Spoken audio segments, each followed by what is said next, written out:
Dictation 100 शब्द प्रति minute 5 second बाद शुरू। शुरू। विशेषण संज्ञा पर हावी हो चले हैं। दलित, अल्पसंख्यक, अश्वेत, पढ़ी लिखी, कटे बालों वाली या हमजिनसी जैसे शब्द स्त्री और स्त्री विमर्श को परिभाषित करने लगे हैं। ये तमाम विभाजनकारी और गैर बराबरी के विशेषण पुरुषों द्वारा पुरुषों की दुनिया के लिए रचे गए, परंतु स्त्री और स्त्री जीवन की सीमाओं को गढ़ने के लिए इस्तेमाल किए जाते हैं। स्त्रियां इन दमनकारी पाठों में सबसे ज़्यादा पिसी जाती हैं। स्त्री सशक्तिकरण की मुहिम भी स्त्री के लिए न होकर राष्ट्र या समाज की प्रगति के लिए ज़्यादा चिंतित हो जाती है। स्त्री के पढ़ने को परिवार, समाज और देश के लिए आवश्यक करार दिया जाता है। शायद परिवार या देश की चिंता न हो तो स्त्री का पढ़ना अभी भी किरकिरी का ही मामला है। स्वतंत्र स्त्री या भिन्न सोचने वाली स्त्री अभी भी हमारे समाज में नाभिकीय अस्त्र के मुकाबले अधिक खतरनाक मानी जाती है।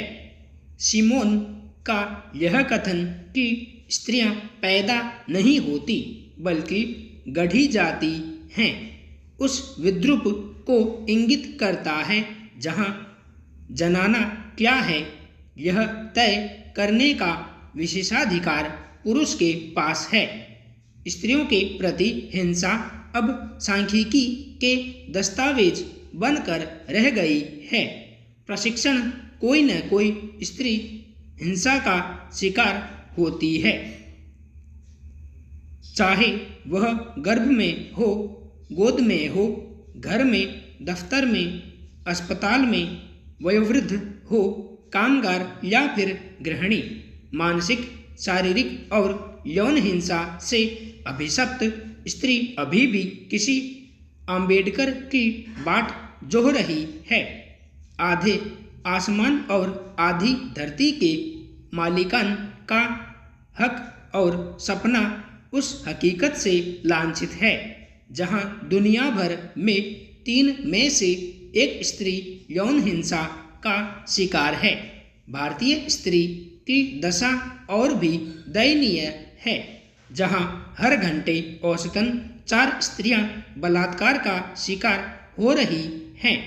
इनमें अगर दहेज, मानसिक प्रताड़ना, घरेलू हिंसा और कन्या भ्रूण हत्या के मामले जोड़ दिए जाएं तो 62% स्त्रियां सांस्थानिक पितृसत्ता के चलते त्रस्त हैं।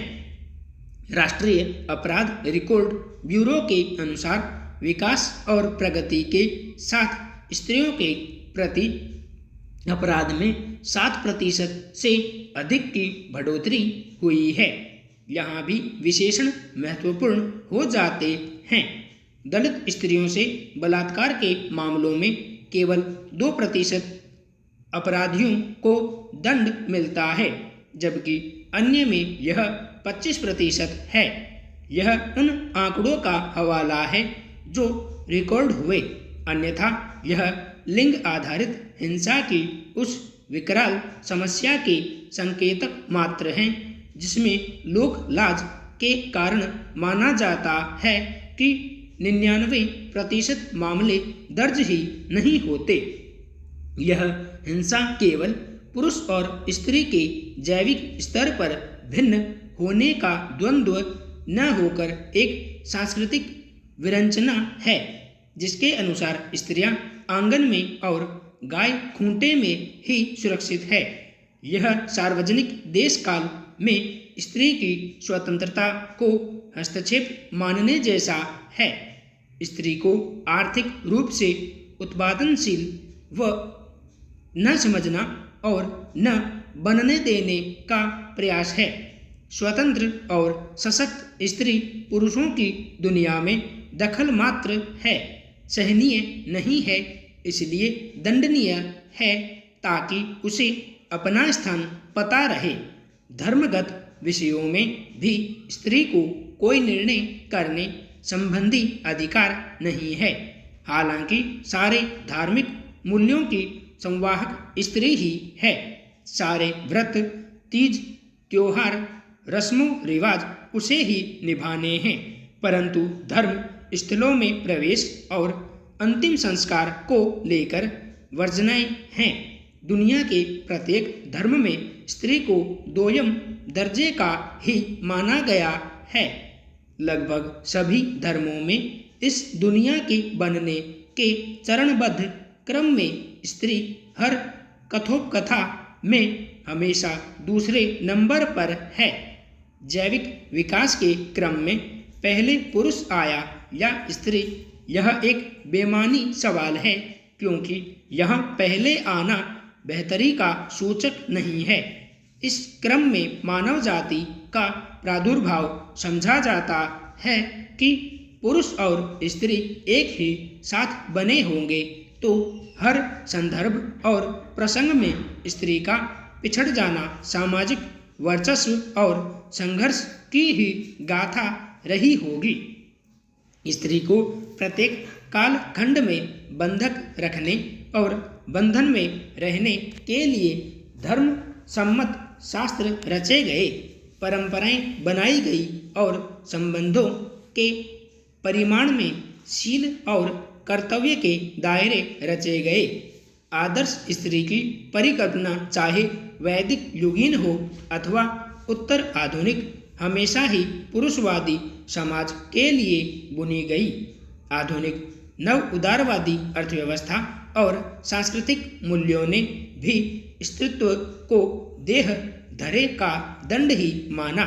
इसके लिए फिर उसने विश्व सुंदरी प्रतियोगिताएं आयोजित की और स्त्री केंद्रित साहित्य और सिनेमा को आलोचकों से अनुशंसा तो दिलाई, पर उसे मुख्य धारा से परे ही रखा। विज्ञापनों की दुनिया में भी स्त्री केंद्र में रही। स्त्री के लिए उपयोगकारी वस्तुओं के विज्ञापनों में भी स्त्री मात्र देह की तरह दर्शाई जाती है। ऐसे समय में स्त्री की मुक्ति गाथा और स्त्री विशुद्ध स्त्री बने की परिकल्पना बड़ी जीवटता का मामला है। द्वंद्व स्त्री एकता को लेकर इस समाज को और विखंडित करते हैं। दुनिया भर की स्त्रियां एक हों अथवा स्त्रियों दुनिया को एक करो जैसे नारे अभी भी बड़ी चतुराई से विभाजित कर दिए जाते हैं। आतंकवादी और सिपाही की मां होने के भिन्न सौंदर्य बोध रचे जाते हैं। पुरुषों की दुनिया की लड़ाई का जिम्मेदार स्त्री को ही बताया जाता है। दलित, अश्वेत, अल्पसंख्यक स्त्रियों के भिन्न अधिकार और कर्तव्य बुने जाते हैं। इन विभाजनों को भले ही स्त्री ने जन्म न दिया हो, इन्हें पोषने और संरक्षण की जिम्मेदारी भी स्त्री की ही है। स्त्री के वीरांगना होने का प्रमुख प्रमाण उसके द्वारा वीर पुत्रों को जन्म देना ही है। गांधारी और कुंती के चरित्र चित्रण उनके द्वारा जन्मे पुत्रों के आधार पर ही होना तय है। किसकी बेटी, किसकी बहन से लेकर किसकी स्त्री या किसकी माँ, यही स्त्री जीवन की समीक्षा की कसौटी है। इन सब संरचनाओं के विरुद्ध जाकर जिन स्त्रियों ने पुरुषों की दुनिया में दखल दिया, अधिकतर को पुरुषों ने खलनायिका समझा या नज़रअंदाज किया या अपवाद ही समझा। इसके बावजूद स्त्री ने अपनी संघर्ष यात्रा को जारी रखा। संयुक्त अरब अमीरात की ऐसी ही मिसाल हैं, जो इस मुल्क की उन्नत प्रौद्योगिकी मंत्री भी हैं और जिन्होंने उस पूरी परियोजना का नेतृत्व भी किया जिसने हाल में मंगल ग्रह पर एक उपग्रह को सफलतापूर्वक पहुंचाया था। जिस वैज्ञानिक समूह ने यह सफलता हासिल की उसमें 80% स्त्रियां ही हैं। संपूर्ण विराम।